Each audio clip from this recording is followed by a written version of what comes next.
Hey there guys, welcome back to the worst Warmachine channel on the internet. I'm Malorian, this is another Malorian Weekly, and the final one I'm going to be doing in my series on power attacks. We've gone through headbutts and tramples and throws, and finally we're on slams. And again, the reason why I'm doing this whole series is because power attacks can be complicated. If you don't know how they work, then when the situations come up, you won't know how they work. You know those options, and you're just going to be a worse player overall. So by learning how to do these, you just get better overall. This is good news for everyone. So with that said, let's get into slams and how those work. Now, slams compared to how we're doing throws last time are way easier. And that's the reason why they're the most common ones I really see being done. They're also, compared to throws, do some of the same things effectively, but at the same time, you know, it's just so much simpler. So let's just get into that. How do you do this slam, and what are some of the real uses you'd be doing for it? Well, I think one of the first things to consider here is that, again, to do this, you either have to be a warjack, you have to be a war beast, or it could be a horror.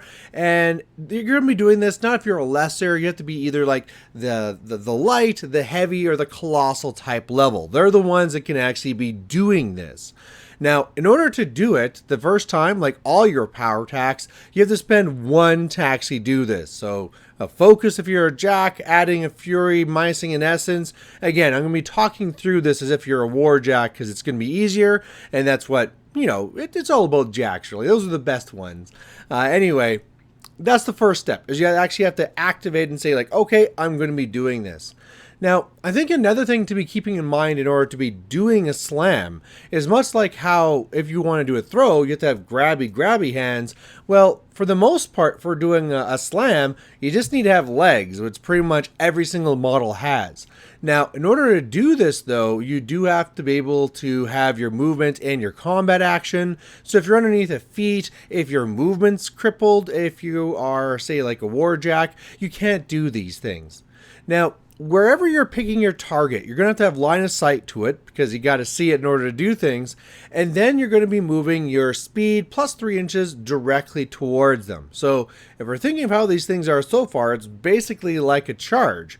In this case here, you have to go as far as you can until at least you make melee range. Now, the melee range for these is that if you're pretty much anything, it's going to be 0.5 only. So again, remember, this is not like if you have reach and you have 2 inches. It's not that. If you are not a colossal, it's only half an inch. If you are a colossal, okay, now you have 2 inches. And once you get within that range, you can then be free to stop at any time. Now, here's the thing, though, is that when you're doing that movement, you have to go directly towards. So whereas before, say like with charges or something simple, you can go a lot of areas and get to the same spot and really be working your positioning. A slam, this is the huge limitation. The fact that you have to go directly towards that model. Meaning that if you want to try and get in there and there's some terrain in the way, another model's in the way, anything like that, you're just going to stop and it's probably going to be a failure. So that's really important. Even just the direction that things are going to go, because obviously what we're going to be getting to is we're going to be slamming this model away. Well, they're clearly then, if you're going directly towards them, you're going to be going directly away from that. So there's not that play that you have, say, with throws where I'm going to get there, I can be moving whatever I want to get there. I can either be throwing directly away or a different model. Those options aren't there anymore. It has to go directly towards. Now, for this to actually do something, you have to actually go at least 3 inches as well. So luckily we live in a world of pre-measurement. You can make sure that you're at least 3 inches away, and then you can go for your slam. Now, if it turns out that you weren't at least 3 inches, you make an attack and it'd be a power attack damage, but nothing else is going to be happening. So it's like, oh, I went in there and I lost my initials, because most of these power attacks, I'm losing my initials to do it. I spent a focus and I'm going to be doing a damage equal to my strength, not even a powerful weapon. So just really bad. So yeah, if you're not if you're not in a spot where you're like at least 3 inches away, just don't even bother doing the slam power attack. With that then, let's assume that you are more than 3 inches away. You'll go directly towards them, and then you're going to roll the hit. So this is a one that you can boost if you'd like. Once you slam and you hit them, they're going to be going away from you. And so how far? D6 inches. Now, during this movement, they're going to keep on following that away from you until either they hit a building or a wall, an obstruction or an obstacle, or if they hit a model with a equal or larger base size. So just kind of flying until that happens. Now, assuming there's nothing in the way, the easiest thing that happens is that they move that D6 inches away, and then once that's done, okay, they're knocked down, and then as well, they're going to be taking that power attack damage roll. That's a roll that you can boost. If you ever were to hit them into a equal or larger size model, the obstacle or obstruction, they're going to be taking a collateral extra damage roll, so that'd be an additional die. So you kind of make up some of that damage. It's kind of like how we saw with the throws, or if you're throwing them into something like that, same type of thing.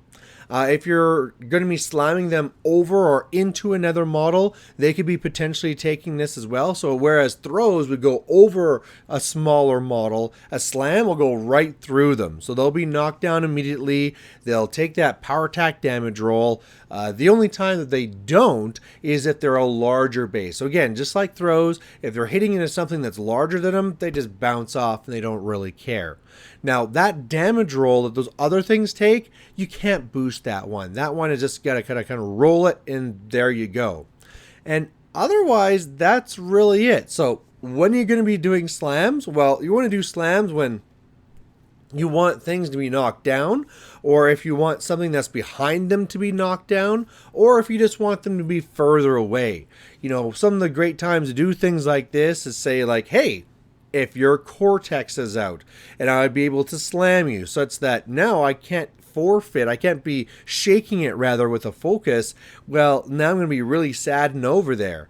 One of the things that can suck though is that you have to realize that distance is random. So you always have those times where like, okay, I'm going to slam you away. Oh, you only went an inch. So not only can you just stand up and forfeit your movement and just punch me back, you didn't go far enough to knock down the thing I wanted. If I was trying to slam you out of zone, didn't go that far. So that's the real risk here, is that in order to actually do it, it's not like a throw where I got to hit, I got to overpower you, I got to, target something else, potential deviation, stuff like that. The real randomization here is going to be how far that thing actually goes.